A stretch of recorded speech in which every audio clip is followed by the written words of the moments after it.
mais sant bu baax maa ngi lay nuyu bu baax sur di rafetlu kon liggéey bi justement on est ici au stade Alassane Djigo de Pikine dans ce duel cette rencontre phare donc de la 18e journée entre TFC de Cheikh Gueye et Dakar Sacré-Cœur également qui comme d'habitude reçoit ses matchs ici à Pikine.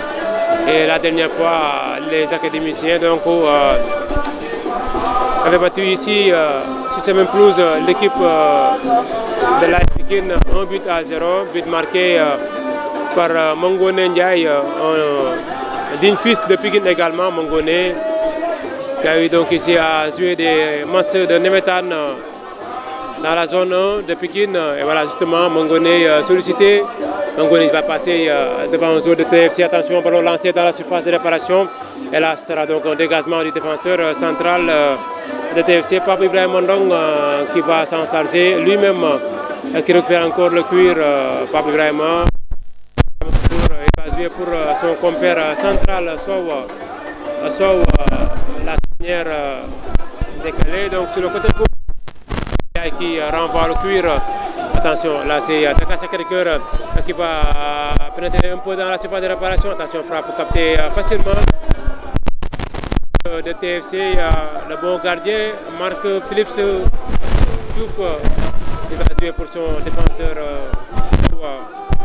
Son sollicité Sidi, il va encore balancer pour qui? Pour Mokhtar. Mokhtar, ça passe vers Bogne, atterrit directement donc en touche pour TFC.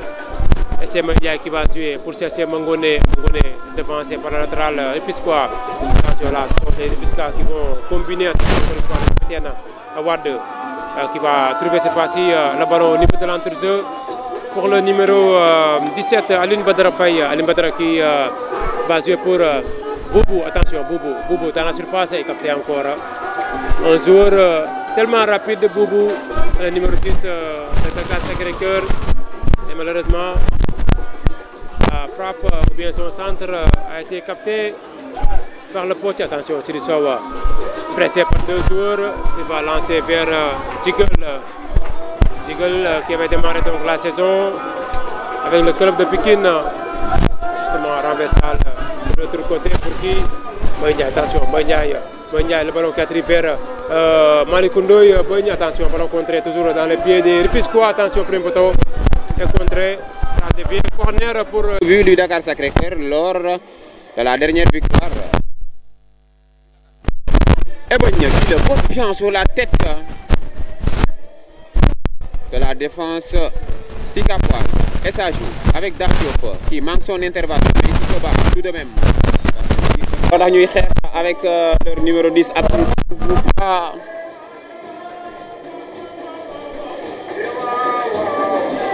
Abdoul Boubouba qui met ce ballon en touche. On sent nettement que le Teungueth FC n'est pas aujourd'hui très en place dans ce type de match.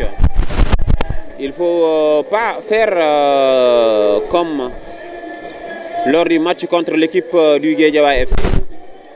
Encaisser des buts gag et des buts matinales. Et ça joue avec Bogne qui décale sur Laïs. Bogne qui a été fauché, l'arbitre ne revient pas sur cette faute. Et Adam Awad qui va mettre ce ballon en touche. Bogne n'a pas pu agir sur sa passe. Abouta, rapidement. Abouta! Oh là là, il avait du champ parce que il n'y avait pas beaucoup de marquage sur Abouta après cette touche. Et c'est Youssoufa Sayan qui récupère ce ballon sans faire de faute. Sur Yadma Diop, Youssoufa Sayan avec Abouta et le ballon est récupéré par Foula. Foula avec cette passe manquée de Marcelo Vaz. Marcelo qui a changé de coiffure. Et Dame Diop qui va jouer avec Abouta. Abouta avec Dame Peng. Oh là là, bien tenté cette frappe de Dame Diop. Mais la faute de Bogne est vraiment dans lui.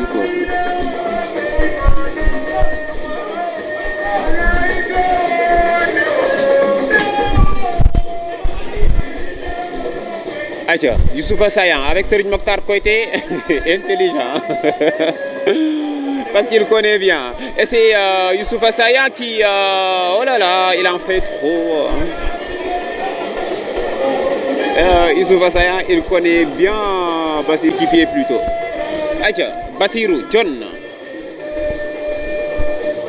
qui va relancer sur la tête de qui. Non, c'est Ibou Ciss qui va contrôler et jouer avec Marco Philippe Arona Diouf. Marco, le gardien du temple, Marco Philippe, avec Ibou Ciss avec Laïka Abdoulaye. Le Gambien, de Gambian Boy, Abdoulaye Ka. Ibou Ciss qui tarde à prendre une décision. Marco relance sur Abouta qui dévie pour personne. Et c'est Mamadou Gueye, Elhadji Mamadou Gueye, avec Marcelo Vaz. Marcelo Vaz, avec Foula taclé. Et c'est une faute de Abdoulaye Ka. Pour le grand désarroi du coach Cheikh Gueye.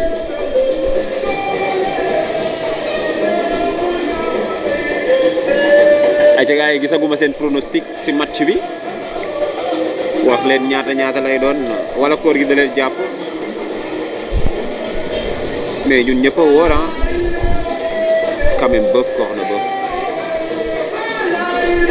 Et ça joue rapidement avec Marcelo Vaz sur Mohamed Foula avec Mangone. Il est dangereux Mangone Ndiaye. Il a une belle patte gauche, il niette la défense et centre et dégagé par Ibou Ciss. Et Serigne Mokhtar Koité qui va jouer avec Abouta. Abouta a la faute de Ouah. Il est très dur sur l'homme.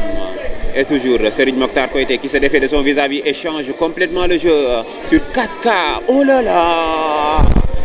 Il n'a pas pu dominer son contrôle, Youssoupha Sagna. Badou Faye chahuté par Sagna qui commet la faute par ricochet sur le jeune Rufisquois. Badou Faye.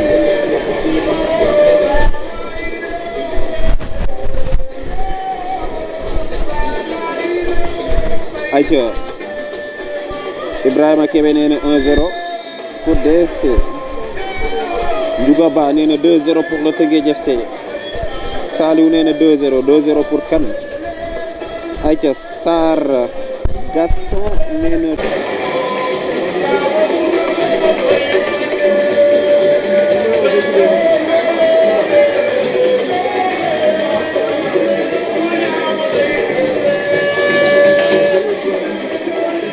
Aïcha Mohamed Seck nee na 3-0 pour le Teungueth FC. Ndiouga Ba nee na bëñ mooy dugal ak Koité. Aïcha c'est un coup franc pour Abdoul Boubouba et ses coéquipiers, et c'est Abdoul Boubouba qui va venir exécuter ce coup franc pour le Dakar Sacré-Cœur. Ils sont redoutables sur cet exercice, les Sikapois du Dakar Sacré-Cœur. Abdoul Boubouba, bon tireur. Il y a Bassirou Dione et l'autre défenseur Adam Wade, mais ce ballon est sorti.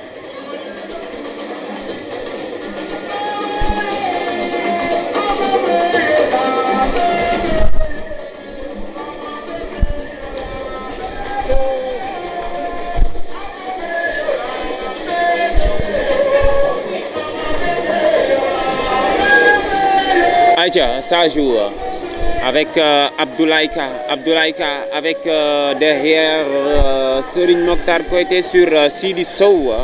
Sidi avec Layous qui manque sa tête et c'est une passe de Yatma Diop. Pape Yatma Diop qui manque sa passe. Ballon récupéré par l'international, le champion d'Afrique, Serigne Mokhtar Koité. Qui fait là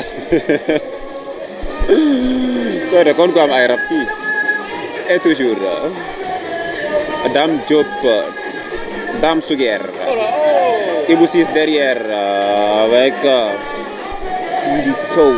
La belle relance sur Layous qui dévie et c'est Pape Yatma Diop qui va jouer avec Mangone avec l'intelligent. Mbaye Ndiaye moo leen mag fuuf nag li nga xamul ni daa gàttani rek mais xelam mag la yor Mbaye Ndiaye mais c'est un jeune joueur Il est intelligent seulement. Il est très jeune. Et il a été formé par AFPAC avant d'aller du côté du Dakar Sacré-Cœur. Bogne, dégagement manqué et récupéré par Yadma Diop. La tête de Papa Ndiaga Djigal pour Marco Philippe Arona Diouf. Aïcha. Ibou 6, c'est un peu lent. Very slow. Et Marco qui le dose avec un petit sucre sur Laïus Samb. Laïus Joseph Ifra Samb qui va centrer. Au deuxième poteau, il y a Marcelo Vaz. Ballon récupéré par Serigne Mokhtar Koité et dégagé encore une fois par Marcelo Vaz. Toujours Pabiad Modiop qui perd ce ballon récupéré par Laïus qui a manqué de diligence sur ce coup et qui commet une falta sobre Mangone Ndiaye.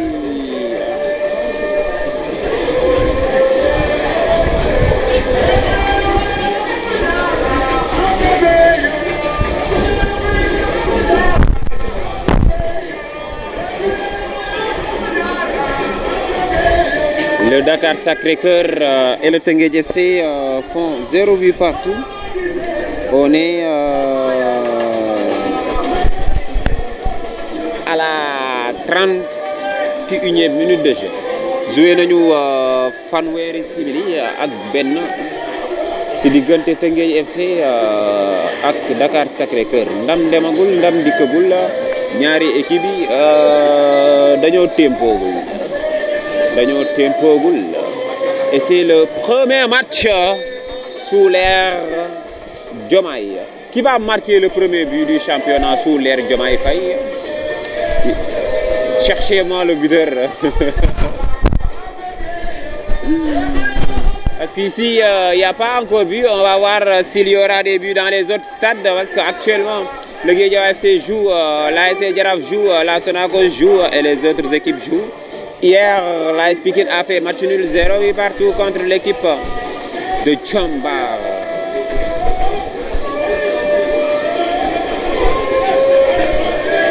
Laïus derrière. Sidi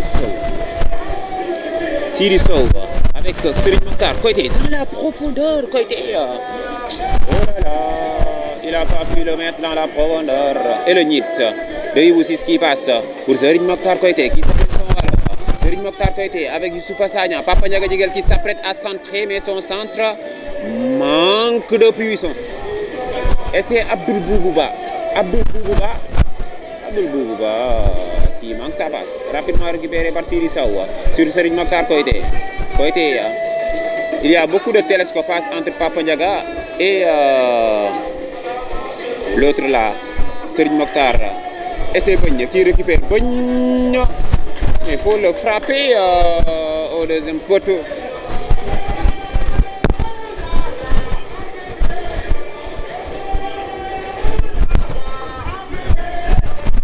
Aïcha Guédiawaye, on a qu'il mène sur... Voilà, merci encore Sir. Un match quand même ouvert, mais on n'a pas encore de but ici à Pikine entre ces deux équipes, Dakar Sacré-Cœur et Teungueth Football Club. Donc ici en déplacement. Va au moins repartir à Rufisque avec au minimum le point du nul et pourquoi pas les 3 points pour continuer en tout cas cette lancée victorieuse pour s'approcher également de la première place actuellement occupée par Jaraaf de Dakar. Et ces deux équipes sont talonnées par le Guédiawaye Football Club. Cette formation de Ansou Diadhiou qui reste en tout cas sur des victoires importantes depuis pratiquement quelques matchs. Et voilà, justement, on le rappelle également, cette victoire contre TFC 4-3 à Rufisque. Voilà, le jeu va bientôt. C'est fait une remise en jeu de Laïus. Et voilà, Bogne qui renvoie le ballon vers le portier de DSC. Et là, Mamadou Gueye qui remplace le capitaine expérimenté, Papa Abdoulaye Dieng, champion d'Afrique avec la sélection locale. Et coup franc de Emmanuel Vaz sur le joueur de Teungueth Football Club. Voilà, au niveau de l'entrejeu, ça se joue du côté de Sidi Sow. Sidi qui va jouer le Serseki, intercepté par Mangone. C'était une longue passe en destination de son attaquant et finalement il y avait Mangone, l'attaquant de DSC, qui avait récupéré le ballon et finalement tous, Laïus va jouer pour son défenseur également, le Gambien qui cherche Bogne. Finalement, mauvais contrôle de Bogne. Ndiaye récupéré encore par Mangone qui alterne sur les deux côtés, attaque comme défense. Mangone, Ndiaye, le ballon pour l'autre Ndiaye qui est Ndiaye, c'est facile, attention, renvoie au second poteau et Marc qui laisse filer le ballon. Sortie de but pour TFC. On est donc à quelques minutes de la mi-temps ici au stade Alassane Djigo de Pékin. Toujours 0-0 entre Dakar Sacré-Cœur et Teungueth Football Club. Marc va jouer pour son défenseur et charnière central. Justement, en temps on va régler ce micro. Ballon toujours dans la défense des académiciens. Renvoi du portier Gueye Mansour, Mamadou Gueye, autant pour moi. L'autre Gueye, Malik, se trouve sur le banc et la coup franc, selon l'arbitre international sénégalais Issassi de la CRA de Dakar. Sidi Sow qui va relancer rapidement avec Malik Ndoye qui contrôle le dent du peuple dans la profondeur. Oh là là, il s'est compliqué la vie.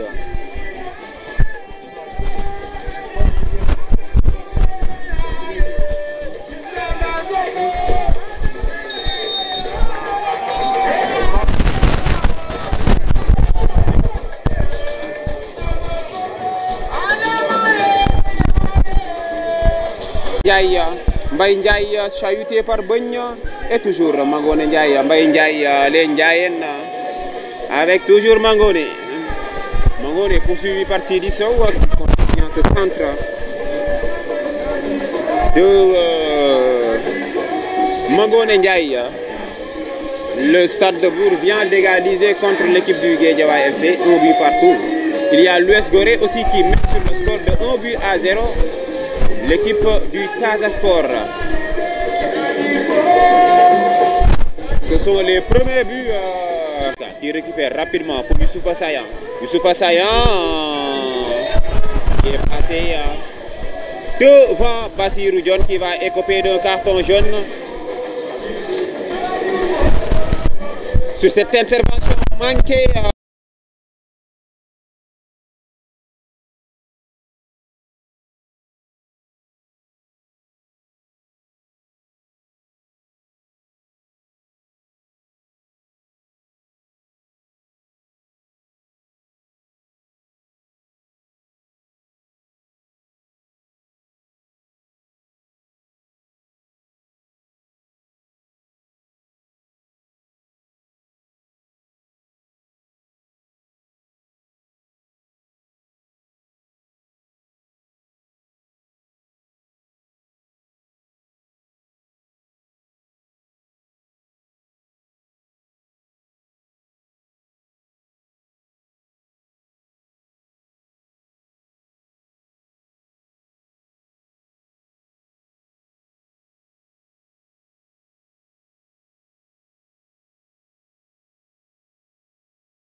devant pour Pape Yann Modiop qui fait la passe délicieuse à Pape Maurici.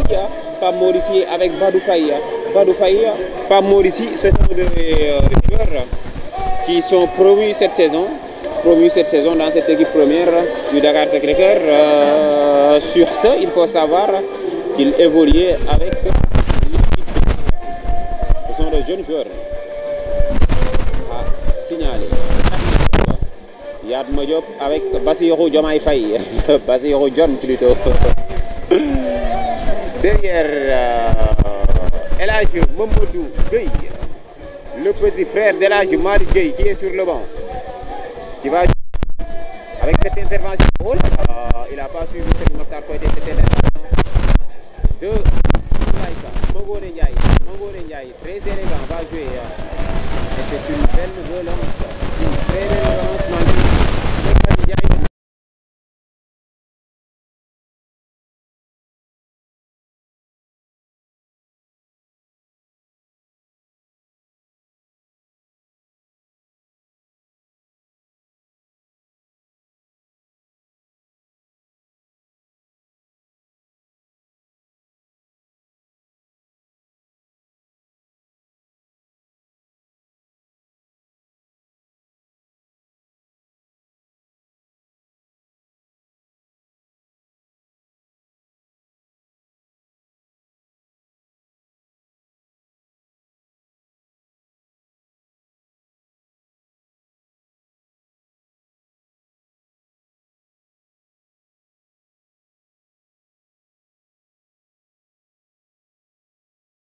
Parce qu'il y a 2 minutes de temps additionnel, 2 minutes pour rentrer au vestiaire avec l'avantage au score.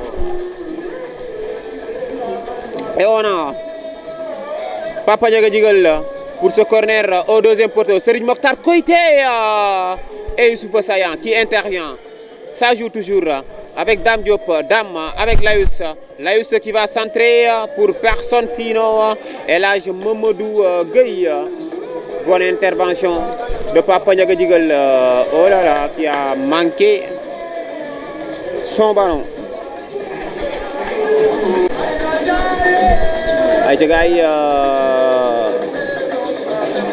Tout à l'heure, vous aurez les interviews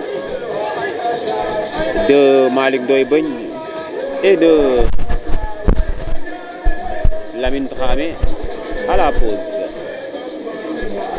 Bassirou John avec Marcelo Vaz, Papa Ndiaga Djigal qui jaillit et manque son intervention. Le tacle d'Abdoulaye Ka, Ibou Ciss intelligent, récupère ce ballon et joue avec Youssoupha Sagna.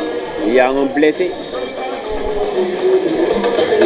Oui, et c'est Abdoul Boubouba qui se tord de douleur.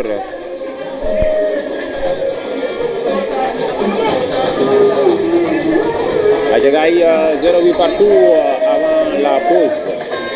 On ira se rafraîchir avec ce score de parité, ce score nul et vierge. 0-8 partout entre le Teungueth FC et l'équipe du Dakar Sacré-Cœur. Pas grand chose à se mettre sur la dent sur cette première période. Pas de tir cadré au vrai sens du terme. Et on a manqué.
yàlla daa xam ne koor gi bu ko mën na def bu ko mënul na def ñi ma gëm dëgg a wóor bu leen neexee bu leen wóor na yàlla. Le cafouillage, Badou Faye qui s'amène son ballon, Badou Faye et qui récupère un coup franc.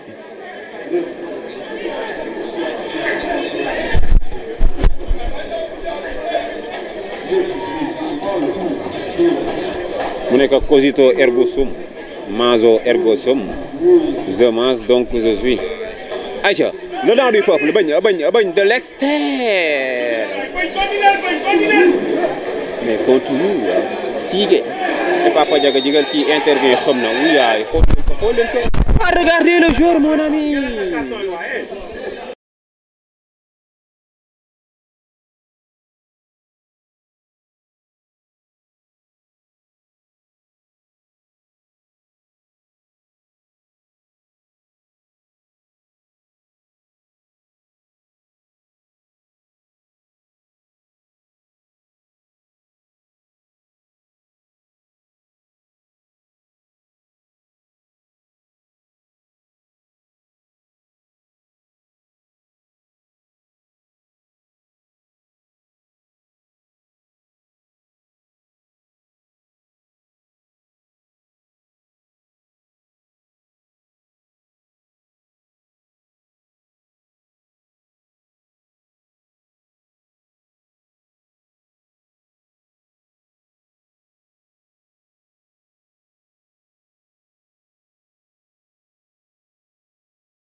Imagine si la jeune loolu aussi ligue bi moo si war a jóg di def match yu guddi 19h30 wala 19h45 ñu commencé match yi nawetaan gars yi dañuy jouer guddi mais ay magu jëmma wóor ba ngoon nekk fii nii di jouer football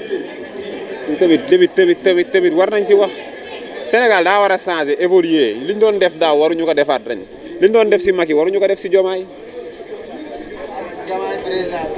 tamit sax ñu def ay match nocturne le Ramadan 19h30 ñu Ligue des champions tuuti sax chaque jour on mange ceeb nañ leen dama daa wala ñu mbaxal et notre ami Abdoul Boubouba va venir.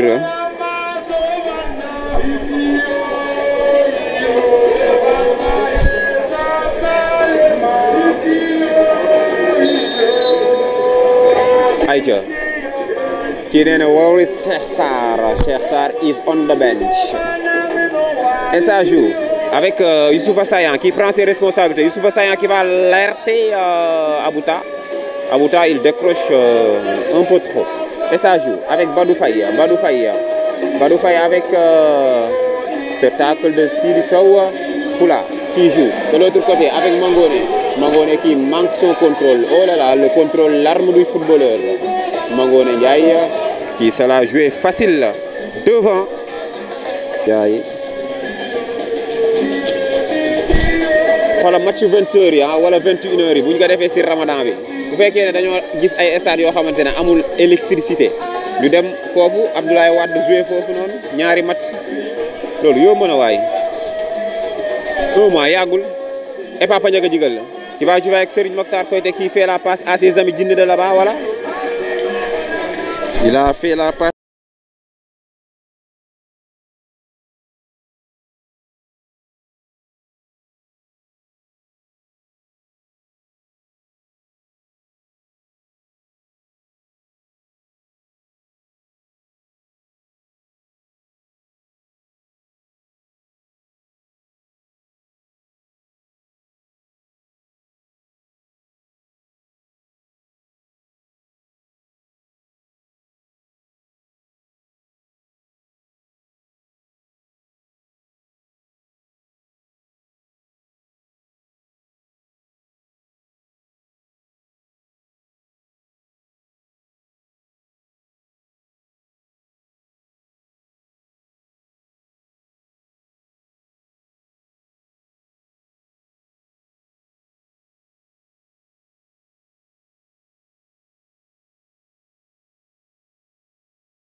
Aïcha la touche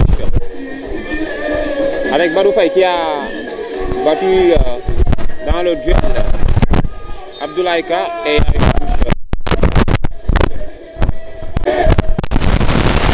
on a joué lu gën a neex parfois il faut appuyer parce que même si jour de match bi duñu woor sax mais le fait ñu jeûner toute une semaine ñëw jouer loolu day métti il faut les comprendre nag koor yombul gars yi et c'est Youssoupha Sayan et Dame Diop qui récupère Dame Diop qui a gagné son duel face à son vis-à-vis et Bassirou Dione qui manque son intervention. Youssoupha Sayan et l'arbitre est revenu sur la faute.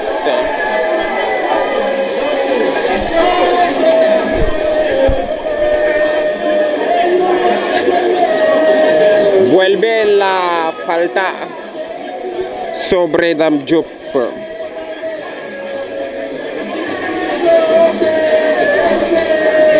waaw stade Lat Dior am na lamp stade Ablaye Wade bi nekk Diamniadio du meuble dañ ko gars yi def nocturne mais Sénégal faut comprendre quoi wóor di football et la belle ouverture de Marco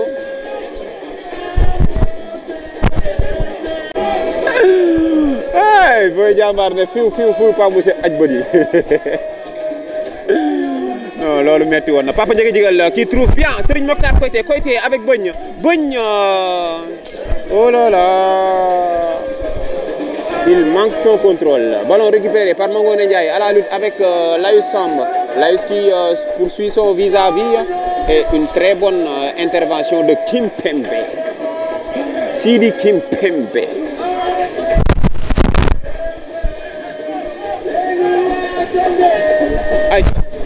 Ça joue avec Dame Diop qui oh là là mais bëñ mi xanaa daa xëddul ballon récupéré par Serigne Mokhtar Koité mais l'arbitre est revenu sur la faute sur Pape Yatma Diop.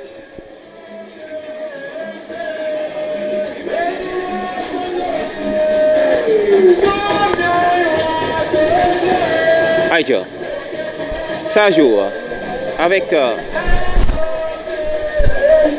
Mangone avec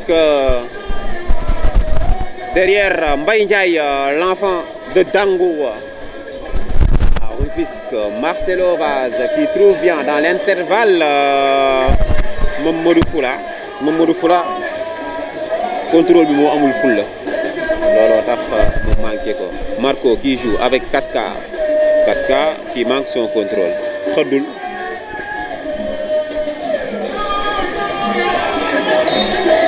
et il n'est pas convoqué aujourd'hui. C'est Daouda Kamara JS et Adama Diarra qui sont venus avec Matar Sezaï. On a hâte de voir Matar Sezaï, le joueur gambien recruté durant cette intersaison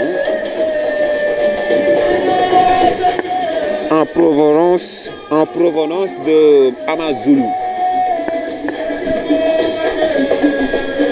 Aïcha waa Dakar Sacré-Cœur ñoo ngi woyal ak Adama Wade seen capitaine Adama Wade moom il avait signé du côté de la Géorgie. Après la Géorgie il est parti en Turquie. Après la Turquie mu ñëwaat Sénégal si équipe am Dakar Sacré-Cœur. Aïcha Ibou Ciss avec il a voulu trouver Abouta mais c'était un peu risqué cette passe de Ibou Ciss sur Abouta. Mais risqué. Adama Wade qui joue avec Badou Faye, Badou avec Mangone Badou qui va centrer, dégagé par Ibou Ciss. Le contrôle et l'intervention millimétrée de Dame Diop. Ibou Ciss qui s'est battu et Marco qui va venir cueillir ce ballon et jouer rapidement sur Youssoupha. Oh là là, il a vu. On se rappelle de sa passe magnifique pour Mbaye Jacques Ndiaye contre le Guédiawaye FC.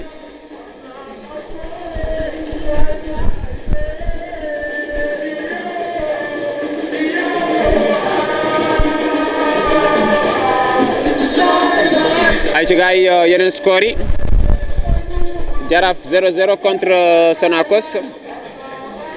Dakar Sacré-Cœur 0-0 Teungueth FC. AS Pikine hier a fait 0-0 contre Diambar. Le Guédiawaye FC fait match nul 1 but partout en ce moment même à Amadou Barry contre l'équipe du Stade de Mbour. L'US Gorée mené à la pause 1 but à 0 face au Vert du Casa Sport. Moi aussi, j'ai pas compris le fait que l'US Gorée reçoit au stade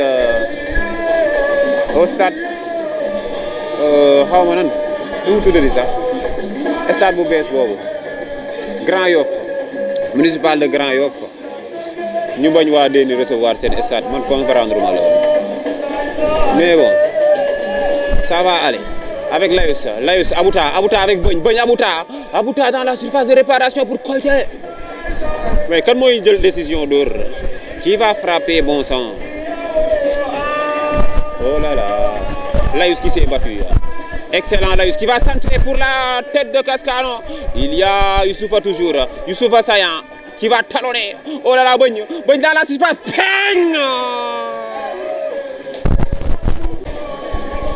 Aïe, Rokunia pour le Teungueth FC. Au deuxième poteau, il y a Serigne Mokhtar Koité qui contrôle là. Mais Koité là, il y a Kamti. Il a confondu Jamono Fatick, les Samba Linguère, Edam Diop, qui est intervenu sur son voisin, Badou Faye, Mangone Ndiaye, qui va changer le jeu. Il y a Papa Ndiaga pour dégager, loin devant. La tête de Manuel Vaz, récupérée par Dame, qui s'applique. Emmanuel qui cueille le ballon et intercepte la pousse de Youssoufa Sayan. Et la passe subliminale. Oh là là, ça c'est une passe cachée de Abdoul Boubouba pour Foula Diallo. Ça c'est une passe de Mbegel, une passe d'amour. Oh là là, comment il a fait pour ne pas bonifier cette passe magnifique? Oh ouais, tous tout seul, lolo moi tous seul, petit dégât sur Pape Diop. Ah là là, j'aime. Et Serigne Mokhtar Koité de l'extérieur pour Abouta, bang. Mais Abouta, yow ak yéen a far.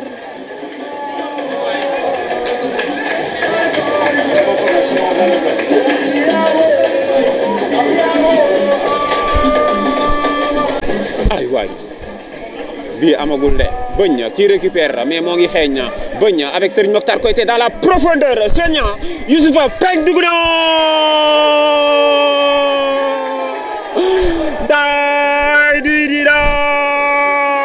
Youssoufa Sagna qui revient d'Accra et qui permet au Teungueth FC de mener au score sur cette passe d'amour de Serigne Mokhtar Koité.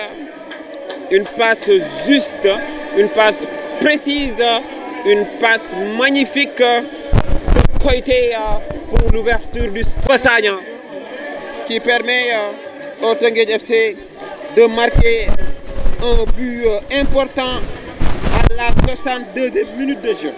Et il y a un double changement qui se profile. Abdoul Boubouba et Mohamed Foula Diallo cèdent leur place respectivement à Alfousseini Diaban qui va venir Djambe. Et aussi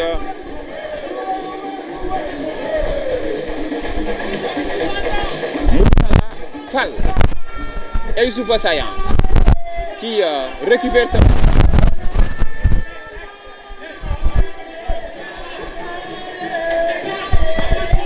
C'est un joueur très véloce, rapide et fort physiquement.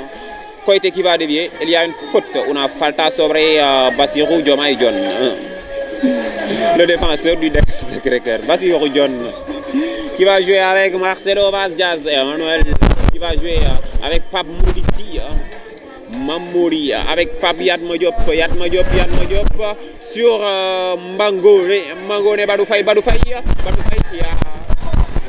le péno. Muito facile. Lui le portugais nan muito facile. C'était très facile. Ce jeu de Badou Faye le Rufisquois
Score de qui les gars? De Youssouf Sayan. Lui qui revient avec une médaille de bronze des Jeux africains à Accra et il a bronzé. Et là, je Mamadou Gueye.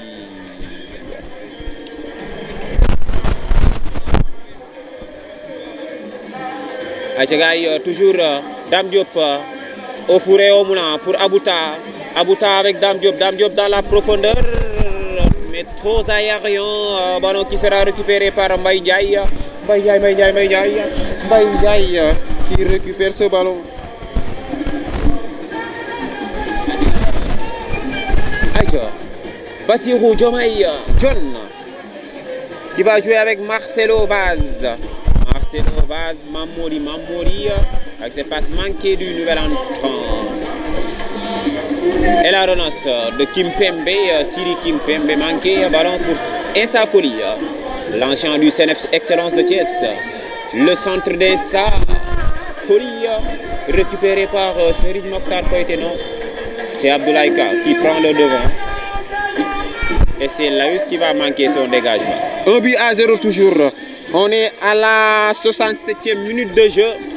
Et le score est en faveur des Rufisquois, porté par le Alerio, qui malgré le Ramadan, malgré un jour ouvrable, supporte le Teungueth FC.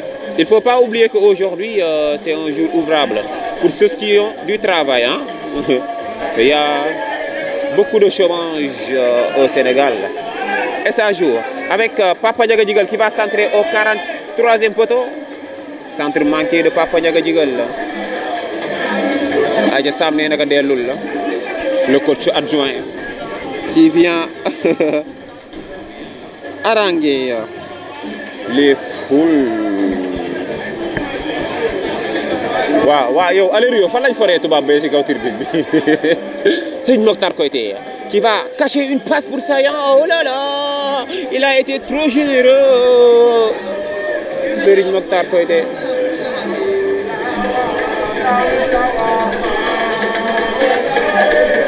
Aïe, l'idole la wala lan. Et de l'élégance surtout. Oh, le petit râteau. Et une faute vraiment méchante de Marcelo Vaz. Jazz. Sur le buteur,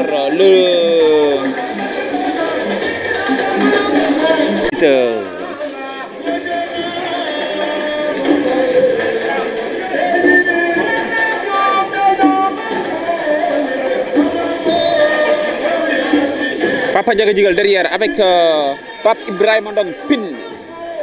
Numéro 6. Le contrôle neymaresque de Koité sur le dent du peuple dans la profondeur. Récupération de Serigne Mokhtar Koité au four et au moulin. Serigne Mokhtar Koité qui centre. Dégagé par la défense Sikapoise. Récupéré par Dame Diop avec Bogne. Et Bogne football à wala gatok. Et ça joue avec cette touche. Les Rufisquois, Koité, aujourd'hui très intéressant, le champion d'Afrique qui perd ce ballon, ballon récupéré par Dame Diop. Et le tacle de Dame Diop a été sanctionné par à la personne de Issa Si.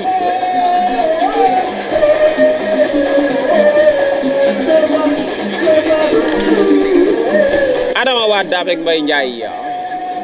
Mbaye Ndiaye Nambé qui va jouer avec Yatma Diop. Élégant Yatma qui s'est battu et qui recule pour Bassirou Diomaye John.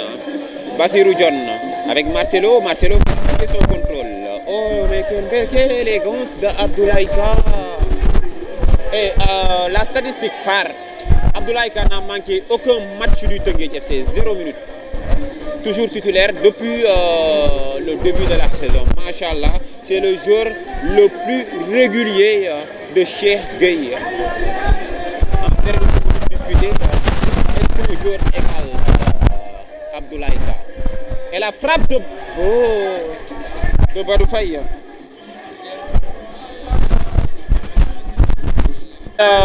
Abdoulaye Ka, depuis la finale de la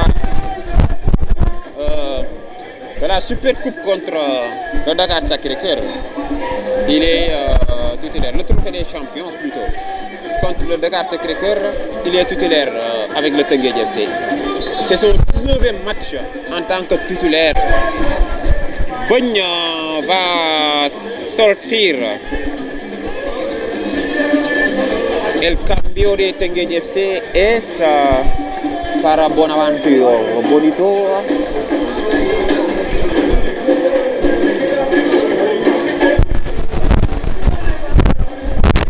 El centrocampista Bonaventure.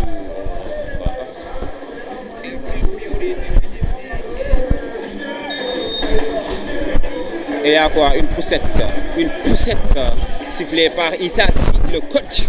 Astafurlah, l'arbitre. Koor gi bu la jàppee da ngay jawar le coach sax arbitre.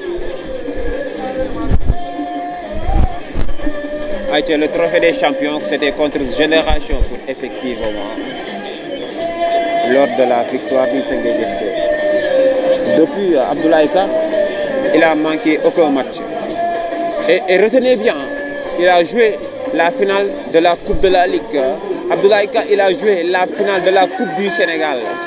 Il a joué tous les matchs de la Coupe du Sénégal, tous les matchs de la Coupe de la Ligue avec Stade de Mbour.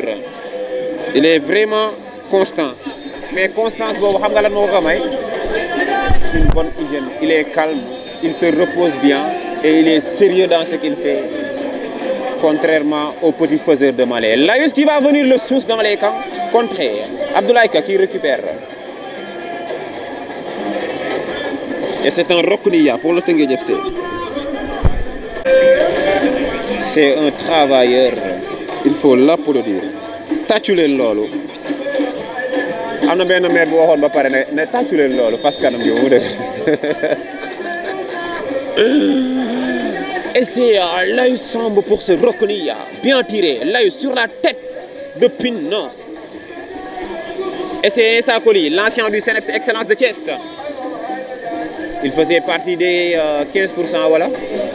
Et il va centrer pour Mangone. Mangone qui jaillit bien et Pin qui dégage. Pape Ibrahima Ndong mooy Pin. P-I-N. Et toujours Marcelo Vaz qui va centrer sur la tête d'Abdoulaye Ka.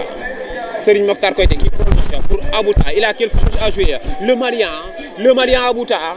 Va-t-il le contrôler? Effectivement. Non. Et Youssoupha Sagna.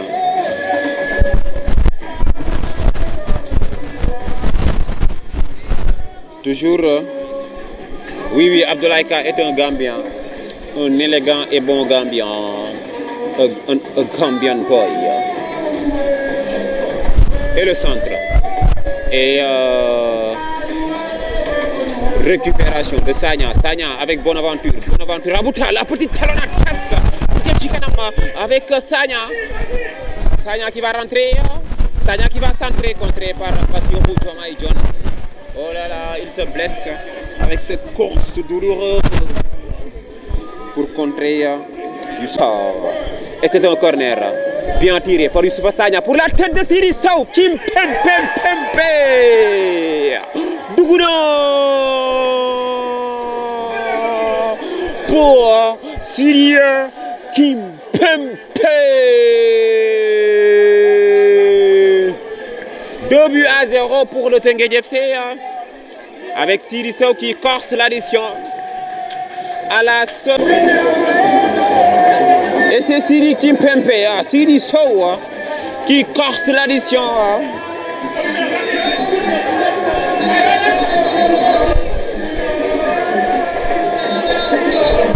Boy Déthié, moi je suis américain de chouche. I was born in Denver. Aïcha gars yi ñaari bal ci dara la Teungueth FC dàbbaleegul kii di Dakar Sacré-Cœur sur une magnifique tête de Sidi Kim Pembe. Et la passe décisive revient à Youssoupha Sagna qui, si le match s'arrêtait là, sera nommé homme du match parce qu'il délivre une passe décisive après avoir scoré l'ouverture. Aïcha, 2-0 pour Ndawi Teungueth. Mais soigne bien ce contrôle, Layous. C'est impardonnable. Si ce n'était pas le Ramadan, on ne va pas te le pardonner. Et c'est une récupération de Bonaventure sur Abouta. Abouta derrière. Il est intéressant le Malien Abouta.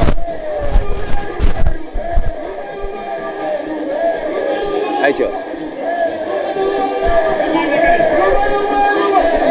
Abouta, il est blessé.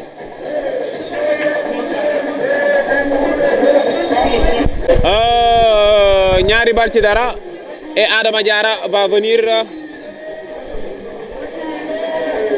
à la place de qui? Marcelo Vaz Diaz avec Magone Ndiaye. Magone avec Marcel Vaz qui va vaciller la défense du Teungueth. Non, il préfère jouer horizontalement avec le nouvel entrant. Il a pris la place de Bassirou Diomaye Dione. Il s'appelle Pape Seydouba. Mbaye Ndiaye. Mbaye Ndiaye avec Insa Koli. Insa Koli qui va prendre de prise Layous, bien protégé par mon Abdoulaye Ka. Il est précieux, Abdoulaye Ka. Il fait que des courses petites, des passes. L'ASC Jaraaf, 0 but partout. Bassirou Dione, il est blessé.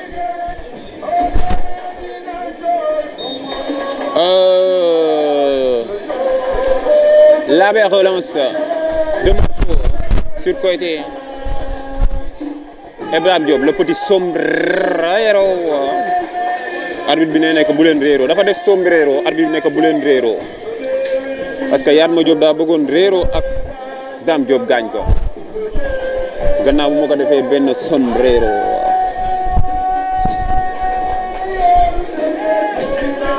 Aïcha, ça joue avec Marcel Vaz.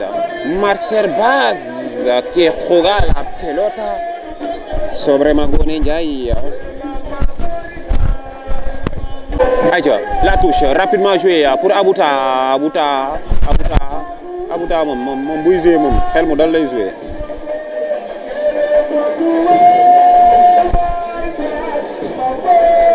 Aïcha. Le Teungueth FC peut nourrir de très grands regrets avec la défaite contre Guédiawaye FC et aussi la défaite contre le Casa Sport. Oh là là, cette défaite après avoir remonté 2 buts dans un match très difficile à Kolda, long déplacement Kolda. Oh là là. Aujourd'hui, le Teungueth FC devrait être avec une série d'invincibilité, je vous jure.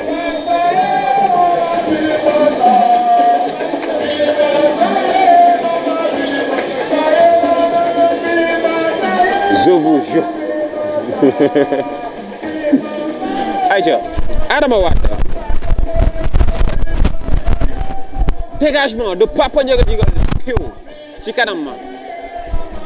Et il y a un double changement qui se profile là, avec Serigne Mokhtar Koité qui lobe El Hadj Mamadou Gueye. Aïcha, changement. Et on va venir voir Matar Sezaï et Adama Diarra fouler cette pelouse. Non, l'arbitre n'est pas venu jouer. Et ça joue.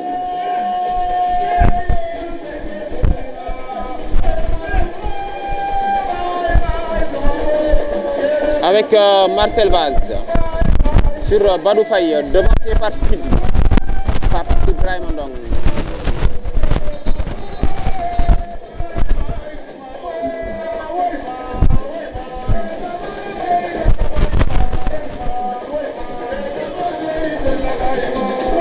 Double changement avec la sortie de la pépite Dame Diop.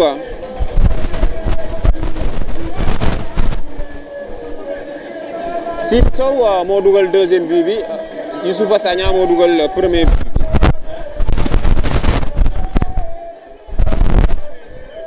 Sid Sow, le nouveau Gambien, avec Papa Ndiaga Djigal pour mu jëm ci kanam ma. pour Adama Diarra. Koité Serigne Mokhtar, intelligent. Devancé par Yatma Diop et c'est Matar Cezaï. Oh là là, le contrôle qui élimine à la Tony Kroos.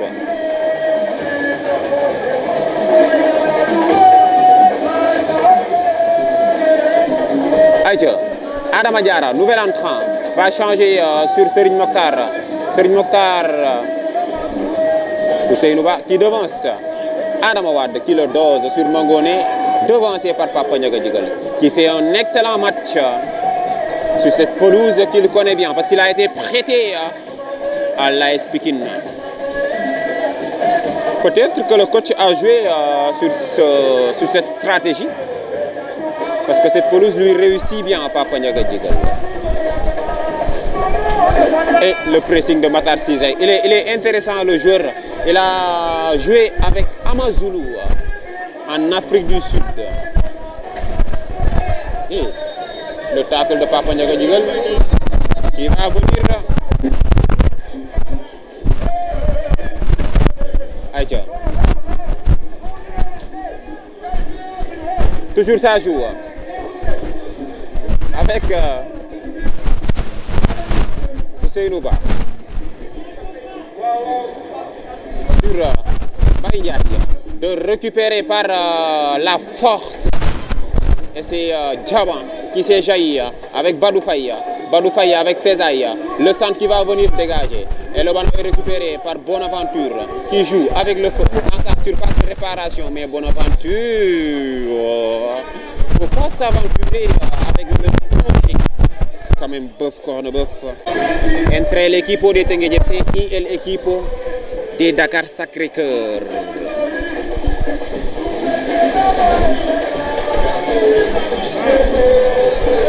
Ça joue avec cette récupération du Gambien, élégant, fort.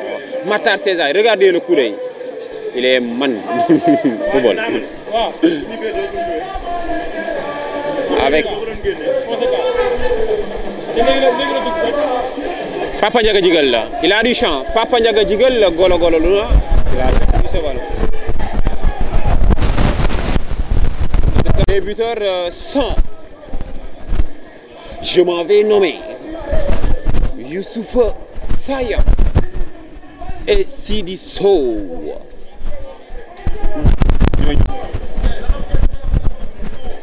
Et ça joue avec Chaban, le nouvel entrant, avec ce centre qui va venir de l'autre côté, la reprise de Badou Faye. Non, dégagé par Pin. Par Irbayanong.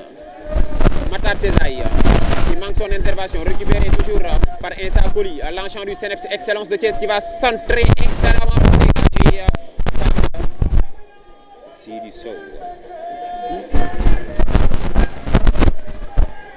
Yewai, 1-0, 2-0, et puis 88e minute de jeu. Mongi Sous, Mongi Nerf pour les Rufisquois. Et il a joué avec le feu. Adama Diarra qui a récupéré ce ballon. Adama Diarra qui va s'attirer. Oh là là. Il a voulu. Serigne Mokhtar Koité, Matar Cezaï qui contrôle religieusement pour s'avancer. L'enchant d'Amazulu. Oh là là, il est fort. Et toujours Bonaventure avec Sidi Sow, le buteur. L'ancien d'Oslo qui va jouer avec Matar Cezaï. Avec Bonaventure. Bonaventure avec Cezaï. Sur Pin qui contrôle avec amour. Derrière pour Marc-Philippe Arouna Diouf. Le dosage sur l'AES qui dévie.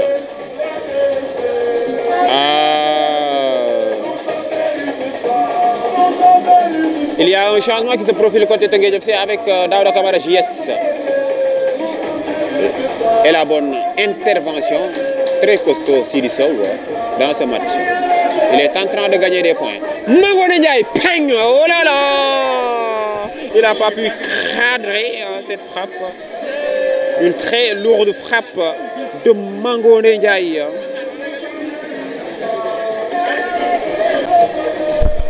Aïcha, ça joue avec Mangone Ndiaye. Mangone Ndiaye. et Mangone Ndiaye.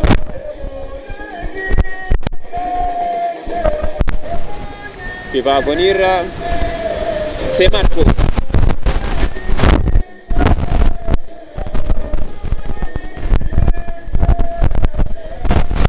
Et la belle relance de Marco pour Youssoupha Sadia. Il y a l'occasion de marquer le troisième. Larul Peng Dougoul. Malheureusement, il s'est bien envolé. Et là, Mamoudou. Et JS. Encore JS. Toujours JS dans ses enjambées. Oh là là.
Avec Bonaventure.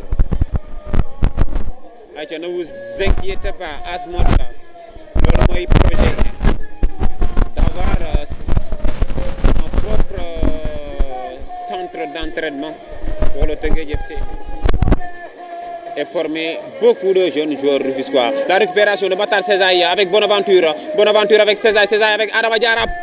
Adama Diarra. Malheureusement, qui n'a pas pu redresser sa frappe. Et ça joue. La semaine prochaine, le Teungueth FC jouera contre l'équipe de Jambar.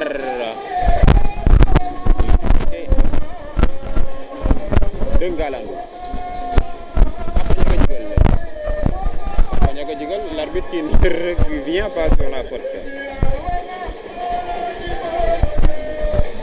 Aïcha, Jarab 0, Sonacos 0. S'il en restait là, c'est le Teungueth FC qui va recoller en tête du classement. Observez-moi le score du match entre Guédiawaye et Stade de Mbour. C'était un but partout. C'est terminé ici.